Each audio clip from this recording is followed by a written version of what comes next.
What's up, everybody? I'm Jack Slater, aka the Comic Outlaw. Yeah. And yeah, we're going to be doing X-23 Innocence Lost. You voted on this, y'all. You demanded it. You got it. Just like the Greyhawk series, we're doing X-23. Thank you, Twitter. Ha ha. All right, let's start this off.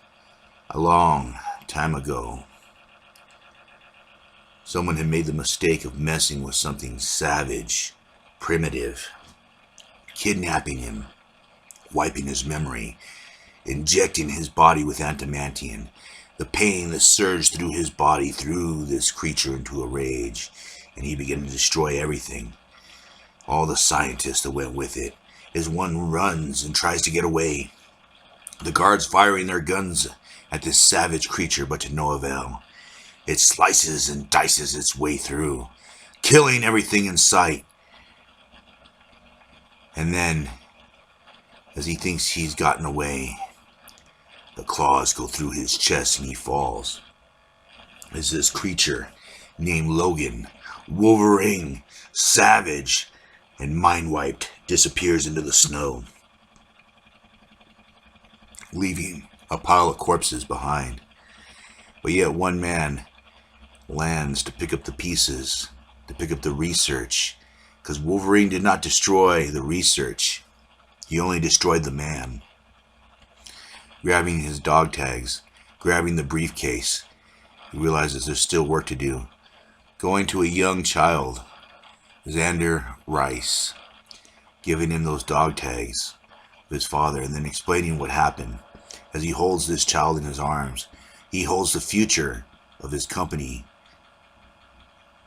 But years later, this kid would grow up doing genetic research on different patients and subjects, trying to find a way to duplicate the technology and work that his father did, trying to find a way to make a new weapon, something they can control.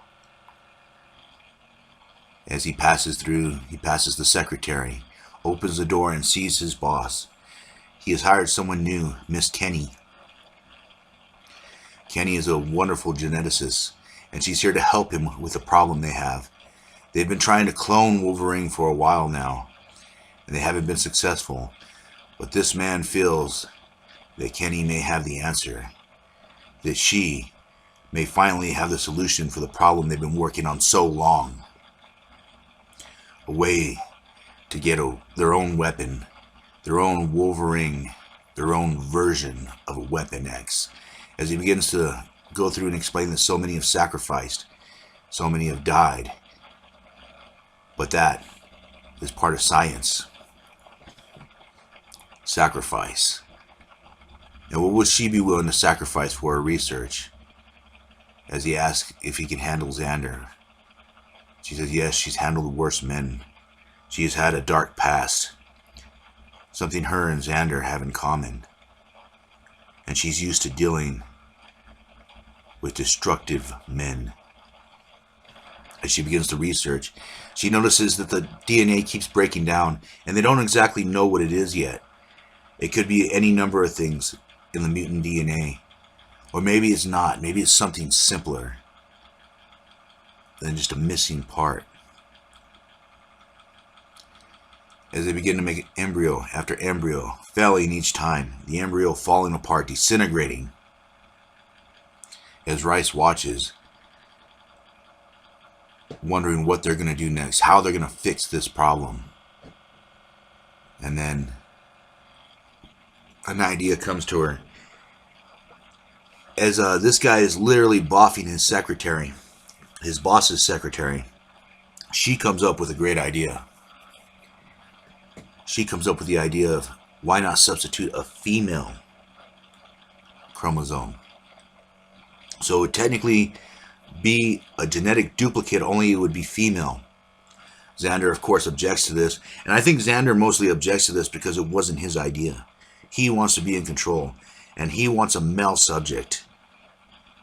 The subject that killed his father. As the secretary walks in, the boss calls her darling. So you know she is related to him. And he also doesn't know that her and Xander have a relationship. Xander does like to play with fire, doesn't he? And as does our Dr. Kenny, as she decides to go through with it anyways. She decides to say the hell with it. It's better to ask forgiveness than to beg for permission. So she goes through with her project, and it succeeds. It fills in the other part. More importantly, they're able to proceed. They're able to make a genetic duplicate of Wolverine. But it will not be male. No. It would be female. It would have to be carried through by a mother and birthed. And this would be, in essence, a daughter of Wolverine and whoever carried this baby. But it would fill in all the genetic markers, and they would have a successful test subject. As the big boss tells him to proceed, Kenny is satisfied, but Xander is angry, vengeful, vindictive. He must find a way to strike back at her. This is when he comes into her room and says that she should be the genetic mother. She should carry the baby.